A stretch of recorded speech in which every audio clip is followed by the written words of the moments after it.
We're making some changes to streamline operations, and your role has been made redundant, Marcus said, reclining casually in his sleek ergonomic chair. Thanks for everything, Carol.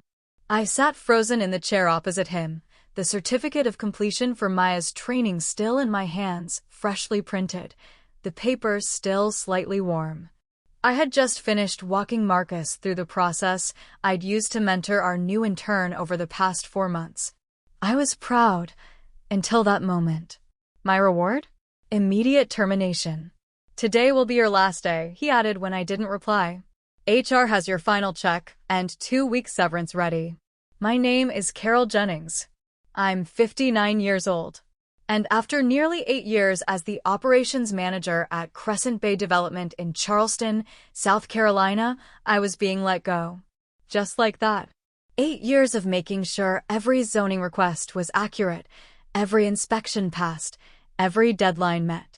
Gone, in a 3-minute meeting on a rainy Thursday morning. Redundancy, I said, my voice steadier than I expected. The same week we landed the $42 million harborfront expansion, Marcus cleared his throat and straightened his already perfect tie.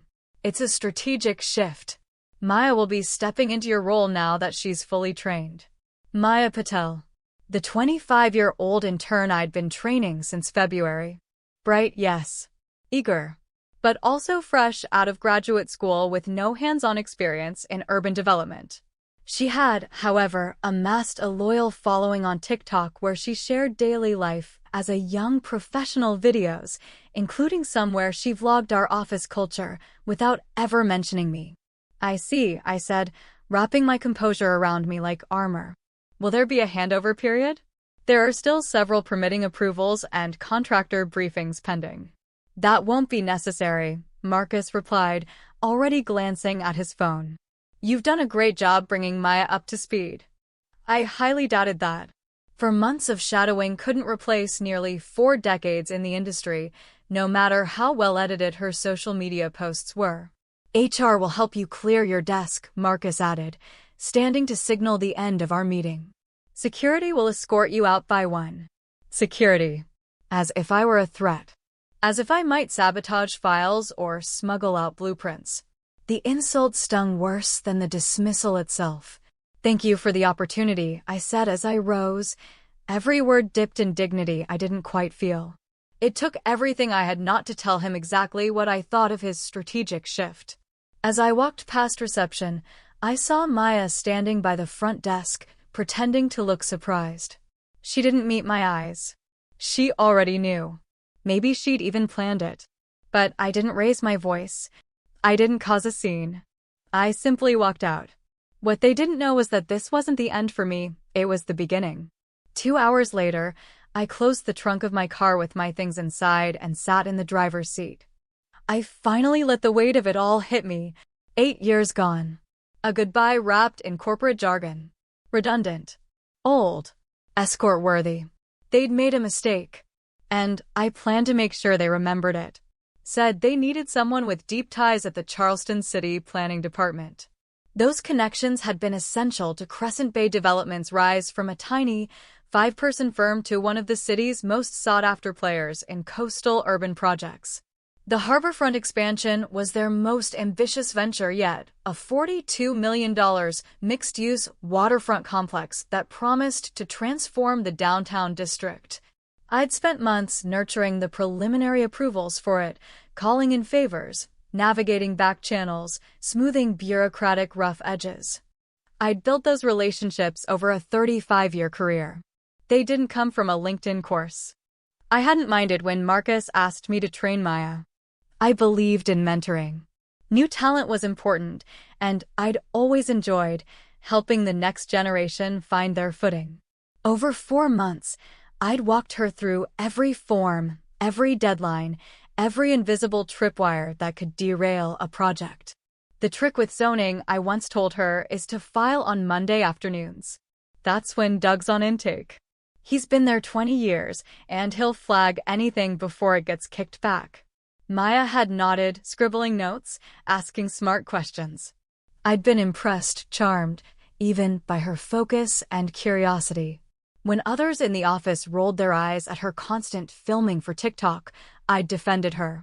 She's young, I'd said. But she's trying. She's learning.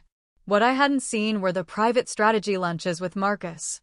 The subtle rebranding she was doing, positioning herself as a symbol of innovation, while quietly making me seem like the outdated relic standing in progress's way. I started the car, but didn't drive. Instead, I pulled out my phone and called my daughter. "Mom? Aren't you at work?" Catherine answered, her voice warm and surprised. "Not anymore," I replied, and this time my voice broke. "I was let go this morning." "What?" Her shock was instant. "Why? What happened?" I explained the whole humiliating saga, the sudden firing, the 2-week severance, the handoff of my role to the intern I had just finished training. "That's age discrimination, plain and simple," Catherine snapped. "You could sue." "Maybe," I said quietly as I pulled out of the parking structure. "But I don't think that's my move." "What do you mean?" she asked warily. She knows me. Knows that when I say nothing, it means I'm planning something. "Just thinking," I said. That night, at my kitchen table with a mug of peppermint tea, I opened my laptop. The shock had dulled, replaced by a quiet, focused anger. Not rage, something colder. Strategic. I wasn't just mad that they fired me. I was furious about how they did it. Like I was a printer that stopped working. Like I hadn't helped build the foundation of the company. I clicked open a folder labeled Crescent Projects. It was a digital archive I'd kept for years, copies of every permit, every map, every approval I'd ever secured. I paid close attention to the harbor front files. Marcus and Maya didn't understand what they were sitting on or how precariously. What they didn't know was this. 3 years ago, the city of Charleston approached me to help redesign their permitting workflow for large-scale builds. The planning office was understaffed, backlogged, and exhausted. Doug, the senior officer, had known me since my days at Barnett and more. He trusted me. Together, we built a streamlined solution. I created Jennings Regulatory Consulting LLC, a formal liaison for developers and the city. What Marcus never realized was that this wasn't just a professional courtesy. It was a binding agreement with my name on it. The arrangement had worked well for both sides. Developers got their permits faster, thanks to my insider knowledge and streamlined processes. I got a second income and the security of running my own business, Jennings Regulatory Consulting LLC. Crescent Bay Development had known about this setup from the beginning. In fact, it was one of the reasons Marcus recruited me in the first place. But in their rush to replace me with someone younger and more media-friendly, they'd either forgotten or ignored the fact that my LLC wasn't just a formality. It held actual authority in Charleston's permitting pipeline, especially for large-scale projects like the harborfront expansion. All critical permits for that build had been submitted under my company's oversight. Final approvals required my digital signature. No signature? No green light. Without me, those permits were stuck in limbo. I closed my laptop and took a slow sip of my tea, considering my options. I could sign off on the remaining approvals as a professional courtesy. That would be the generous, graceful thing to do. Or I could remind them what they'd lost when they fired me. My phone buzzed. A message from Catherine. "Don't do anything rash, Mom. Talk to a lawyer first." I smiled. My daughter knew me better than anyone. The next morning, Saturday, I met up with my old friend Victoria, an employment attorney, for coffee at a quiet corner cafe on Queen Street. "They can't just fire you because of your age," she said after I'd filled her in. "But proving age discrimination is a whole separate challenge." "I'm not interested in a lawsuit right now," I said. "What I need to know is this. What are my legal responsibilities with the harborfront permits, considering they were filed through my consulting firm?" Victoria's brows lifted. I see where this is going." She took a thoughtful sip of her espresso before continuing. "If the permits were submitted through your LLC and your digital signature is required to finalize them, you're under no obligation to complete that process without appropriate compensation, especially if that work was outside your formal employment contract. And if Crescent Bay assumed my consulting services were included with my job? I asked. That's their mistake, she replied with a small, satisfied smile. If your LLC is a legally registered business and you have documentation showing it as a separate entity, you're in the clear. I do, I said, thinking of the organized digital folder waiting on my laptop. Excellent. Let me help you draft a letter that outlines your position. Driving home afterward, I felt a surprising sense of calm. For the first time since Marcus had tossed out those strategic restructuring words, I felt like myself again. Grounded. In control. Monday was going to be interesting. Sure enough, it started with a stream of missed calls and increasingly desperate texts from Crescent Bay. I ignored them all. I brewed my coffee, tackled the crossword, and trimmed the roses in the front garden. It was my first Monday morning in years without an inbox full of fire drills, and I intended to savor it. At 10:15 a.m., my phone rang again. Not Marcus. It was Harold from the Charleston City Planning Office. Carol, thank God, he said. We've got a problem. Crescent Bay submitted a request for final approval on the Harborfront project, but every document's filed under your LLC. I told them we can't move forward without your digital signature. That's correct, I replied evenly. My company is the official liaison for that development. They're claiming you're no longer part of the project. Something about restructuring. My employment with Crescent Bay ended Friday, I said. But my firm's role in the permitting process is entirely separate. Harold paused. Well, that puts us in a tricky position. The city can't legally proceed without your sign-off. And there's no workaround under the agreement we signed, is there? I asked, already knowing the answer. No, he confirmed. There isn't. Harold confirmed what I already knew. The expedited process we built into the system requires your sign-off. Without it, Crescent Bay would need to start over and refile everything through standard review channels. And how long would that take? I asked, though I already had a good guess. Harold let out a dry laugh. For a project of Harborfront's size? Months, at best. Plus, they'd lose their spot in the priority queue. After ending the call, I glanced at my phone again. 3 more missed calls from Marcus. The latest voicemail had taken on a noticeably different tone. Carol, look, I think there's been a misunderstanding. Can we please talk about the Harborfront permits?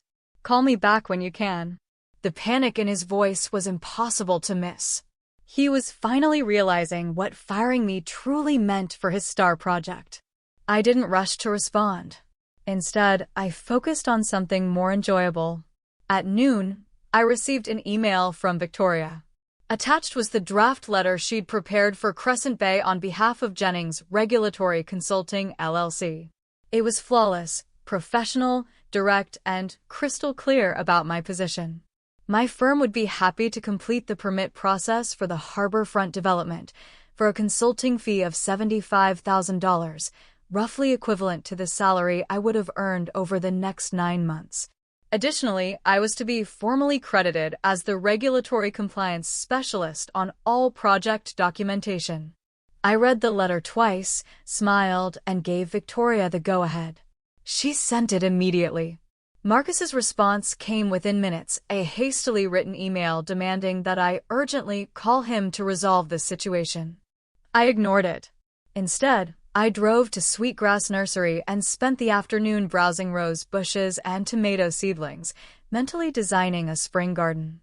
I was inspecting a tray of heirloom cherry tomatoes when my phone rang again, this time from a number I didn't recognize. Hello, Mrs. Jennings? This is Jackson Warren. I nearly dropped my phone. Jackson Warren was the principal investor behind the Harborfront project. A Charleston heavyweight. Wealthy. Influential. Not known for his patience. Yes, Mr. Warren. What can I do for you? I understand there's an issue with the Harborfront permits, he said, his voice calm but firm. Marcus Callahan seems unable or unwilling to give me a clear explanation. I'd like to meet with you directly. Of course, I replied. Tomorrow morning works best.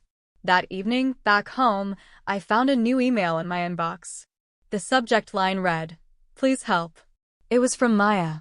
The message was a mix of pleading and subtle condescension. Carol, I know you're upset about the restructuring, but delaying the Harborfront project damages your professional reputation. Please reconsider and sign off on the permits. I'd be happy to include your name in the acknowledgments. Acknowledgments? After being fired and replaced, she thought a footnote in a press release would suffice? I deleted the message without responding and returned to mapping out my new vegetable beds. Tomorrow's meeting would be far more satisfying. Tuesday morning, I dressed with care in a crisp navy suit I hadn't worn since Crescent Bay went full business casual. I arrived at Warren Development's downtown headquarters 15 minutes early and was quickly ushered into a glass-walled conference room overlooking the Ashley River, the very shoreline the Harborfront project was meant to reshape. Jackson Warren entered on the dot. Late 50s, sharp suit, silver hair, and the no-nonsense air of someone used to getting results. He shook my hand firmly. "Mrs. Jennings. Thanks for coming. Coffee?" I nodded, and as his assistant poured our drinks, Jackson got straight to the point. "I've invested $12 million into Harborfront so far," he said. "And now I find out the project's at a standstill because Crescent Bay fired the only person who could navigate Charleston's permit system." He leaned forward, voice low and direct. "I'm not happy." "I understand, Jackson," I said evenly. "I've been doing some digging," he said. "And here's what I want to know." "This situation," Jackson said, steepling his fingers thoughtfully, "doesn't just sound poorly handled. It sounds exceptionally poorly timed and possibly illegal." I raised an eyebrow but said nothing. "Tell me about these permits," he continued. "Marcus claims it's just a minor paperwork delay. That you're dragging things out because you're upset about being let go." I didn't respond.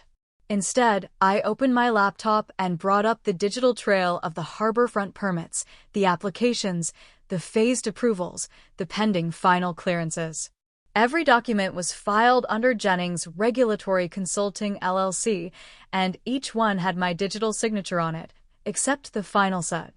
3 years ago, I explained, the city of Charleston asked me to establish this arrangement to expedite the permitting process for major coastal developments. Crescent Bay knew this. It was part of why they hired me in the first place. But it seems they conveniently forgot that my consulting company is a legally separate entity from my employment. Jackson leaned in, scrolling through the files carefully. "And without your signature, the city won't authorize the next phase?" "Correct. They'd have to refile everything. And that means starting over in the standard queue. It would take months, maybe longer." "I see." Jackson sat back, fingers tapping rhythmically against the table. "And you sent them terms for completing the process?" "My attorney did, yes," I said. "A consulting fee of $75,000, equal to about 9 months of the salary they were no longer willing to pay me, plus formal credit as the regulatory compliance specialist on all project documentation." "Reasonable," Jackson said with a nod. "And their response?" "They ignored the terms and told me to call Marcus for an urgent discussion. No acknowledgement of the proposal." "Typical," he muttered. He was silent for a moment, then looked me straight in the eye. "Mrs. Jennings, Carol, I'd like to make you a different offer. One that bypasses Crescent Bay entirely." That caught me off guard. "I'm listening." "Warren Development would like to retain Jennings Regulatory Consulting directly for the remainder of the Harborfront project. Same $75,000 fee you proposed, plus a performance bonus for each regulatory milestone you help us meet. You'd work exclusively with my team. Crescent Bay wouldn't be involved." I kept my expression neutral, though my pulse quickened. "And Crescent Bay's role? That's between me and them," Jackson replied with a cold smile. "Let's just say I'm reevaluating the relationship after this debacle." We shook hands on a tentative agreement, and I left with instructions to have Victoria review the formal contract once it arrived later that day. As I walked to my car, my phone buzzed again. A new text from Marcus. Emergency meeting about Harborfront today at 3 p.m. Your presence requested. We'll pay the consultation fee. Too late, I thought. Much too late. When I got home, I found a large, over-the-top flower arrangement sitting on my porch. A small card was tucked inside, written in a loopy script. So sorry about the misunderstanding. Please call Marcus ASAP. We need you. Maya. I carried the flowers across the street and left them on my elderly neighbor's porch. Mrs. Langley would enjoy them far more than I would. Then I called Victoria. They've matched the offer I told her and added milestone bonuses. I'd be reporting directly to Warren's team, not Crescent Bay. She gave a low whistle. Well, cutting them out entirely. That's quite the development. Warren said he's reconsidering their entire partnership. I imagine Marcus has a lot of explaining to do, she replied. Send me the contract when it lands. And in the meantime, keep ignoring Crescent Bay's increasingly desperate pleas. I spent the rest of the afternoon in my garden, trimming back the lavender and planting my new heirloom tomatoes. For the first time in a long time, I felt like I was exactly where I was meant to be. I spent Tuesday afternoon planting the seedlings I'd picked up at the nursery, heirloom tomatoes, basil, and a few lavender starters for the edge of the garden. It was therapeutic, digging into the warm spring soil, settling young plants into place, imagining the bounty they'd one day produce. In a way, it was the perfect metaphor for my life now, planting new seeds after being uprooted, creating something stronger and more intentional from the ground up. By Wednesday morning, word of my new arrangement with Warren Development had already spread through Charleston's tightly knit development community. My phone buzzed with calls and texts from old colleagues, city officials, even a couple of local journalists fishing for quotes. Everyone wanted to know what really happened with Crescent Bay and whether I was now exclusive to Warren's firm. Marcus's desperation reached a new peak. First came an email offering a consulting contract at twice the rate I'd originally quoted. When I didn't respond, a voicemail followed. Carol, please. We need to talk. Warren's threatening to pull us from Harborfront entirely. This could ruin the firm. Whatever you want, name your price. You can have your old job back. With a raise. Just call me. The panic in his voice was almost enough to make up for the way he'd called me outdated during that humiliating meeting. Budget cuts, Granny. The memory still burned. At noon, Victoria called. Warren's legal team sent over the final contract, she said. I've reviewed everything. It's extremely favorable. Better than anything Crescent Bay could offer you at this point. How so? I asked, curious. For starters, it's not just for Harborfront. Warren wants Jennings Regulatory Consulting retained as the exclusive liaison for all of his Charleston development projects for the next 2 years. Renewable after that. My heart skipped. That's major. Oh, and the fee structure? You're looking at a comfortable 6-figure income, plus those performance bonuses we discussed, Victoria added. And Crescent Bay? That's the best part, she said with a smirk I could hear. The contract includes a clause giving Warren Development full control to select or remove their architectural partners on any project. There's no guarantee Crescent Bay stays involved in Harborfront or anything else. I signed the contract that afternoon. The satisfaction was real, but complicated. I hadn't set out to sink Crescent Bay. I'd given them 7 solid years. But they'd made their choice when they decided I was disposable. By Thursday, the fallout was in full swing. Carol, you won't believe this, Harold said when he called from city planning. Marcus has been calling every hour, trying to find a way around the permit approvals. I couldn't help laughing. Let me guess, he pitched a modernized system? Exactly, Harold chuckled. Called your process Dinosaur Protocol and said it was time to move forward. How'd that go over? About how you'd expect, he said. The planning director reminded him that those dinosaurs protect the public and ensure proper regulatory compliance. then asked if Crescent Bay was officially rejecting the expedited process your firm created. Marcus backpedaled faster than I've ever seen. That afternoon, I met with Jackson Warren and his project team to begin the transition. As we sat around the long table in Warren Development's glass-walled conference room, Jackson made a surprising announcement. "I've decided to terminate Crescent Bay's contract for the Harborfront project," he said plainly. I blinked. "You're removing them entirely?" "I am. Their mishandling of the permit process and their treatment of you showed a serious lack of professional judgment.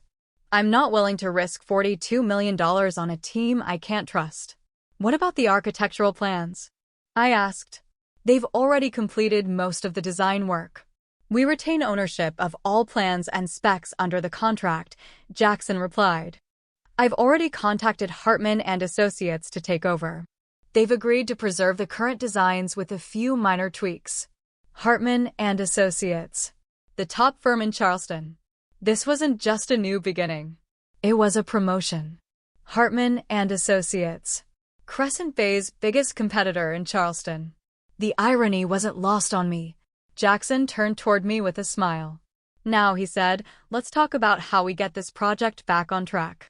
With you leading our regulatory compliance strategy, I'm confident we can make up for lost time."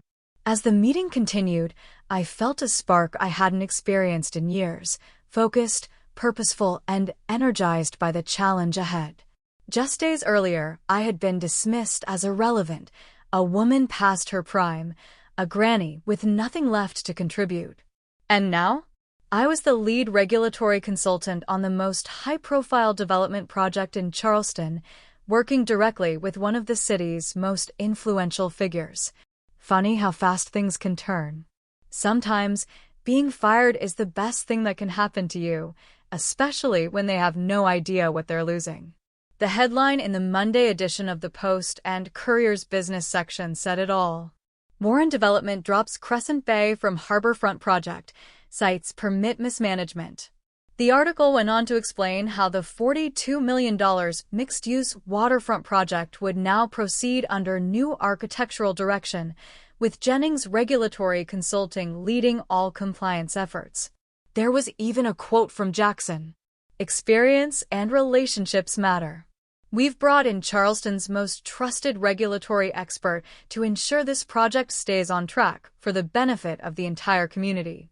The best part? A small photo of me, standing with the Warren Development team at the City Planning Department, my digital signature officially finalizing the approvals that had sat in limbo just a week earlier. I clipped the article and saved it alongside the termination letter Marcus had handed me only 10 days before. From being dismissed with a 2-week severance package to being spotlighted in the business section as a key consultant on Charleston's most ambitious development, that contrast was everything. Catherine called later that morning. "Mom, you're famous," she said, her voice practically glowing. "And I just heard Crescent Bay is in shambles." I tried to sound casual. "Oh, they've already lost 2 other clients," she continued. "No one trusts them to handle permit approvals now that you're gone." "And Maya?" "She's been reassigned to the social media team. Couldn't even figure out how to file a basic zoning variance." I couldn't help but smile. Social media strategy. Right where she belonged. "It's not just Harborfront," Catherine added. "Warren's pulled all 5 of his other projects from Crescent Bay. That's millions in lost contracts." "That's business," I replied simply. "No, Mom," Catherine laughed. "That's karma." "It's not karma," I said, my tone gentle but firm. "It's just the natural consequence of undervaluing expertise." 3 months later, I stood at the Harborfront groundbreaking ceremony. City officials flanked Jackson Warren as they ceremonially turned the first shovels of dirt. Cameras flashed, reporters called out questions, and a brass band played from a shaded tent nearby. My role had expanded well beyond compliance. I was now Warren Development's official liaison with the City of Charleston for all active projects, a position created specifically to leverage my network and experience. A title they hadn't even known they needed until I proved what I was worth. As the ceremony wrapped up, I scanned the crowd and spotted a familiar face lingering near the back. Marcus Callahan. He stood alone, his tailored suit wrinkled, his expression subdued. He didn't look so confident anymore. Not like the man who once leaned back in his chair and dismissed me with a smirk and a smug, "Budget cuts, Granny." Funny how fast things can turn. Our eyes met briefly across the crowd before Marcus looked away, his discomfort plain. The man who once dismissed me with smug confidence now seemed very small. After the ceremony, a reporter from the Post and Courier approached me for an interview. The article that followed, The Permit Whisperer, How Carol Jennings Became Charleston's Most Sought-After Development Consultant, landed on the front page of the business section the following Sunday. It chronicled my decades of experience in the city's development landscape, my relationships with planning officials, and the growing recognition of how vital regulatory expertise is to successful urban projects. There was even a quote from Harold at the planning office. "Carol knows more about Charleston's zoning and permit requirements than anyone else in the industry. Developers who work with her get their projects approved in half the time." The impact was immediate. My consulting firm expanded rapidly. Within 2 months, I hired 2 seasoned professionals, both women in their 50s, both with years of experience and similar stories of being quietly edged out of leadership roles in favor of trendier, younger talent. I also launched an internship program designed specifically for people pivoting into new careers in midlife. They came from all walks of life: teachers, nonprofit managers, even one former pastry chef. What they shared was hunger, maturity, and a deep appreciation for the value of second chances. I never set out to destroy Crescent Bay. That was never the goal. But I'll admit I watched their unraveling with quiet detachment. Without access to my streamlined permit channel or the relationships I'd spent years cultivating, they stumbled. Delays mounted. Clients grew impatient. Some followed Warren Development's lead and took their business elsewhere. Marcus's flashy, youth-driven approach never quite delivered the results he had promised. And without a solid foundation to stand on, the firm faltered. As for Maya, she lasted another 6 months before moving on to a marketing job at a branding agency across town.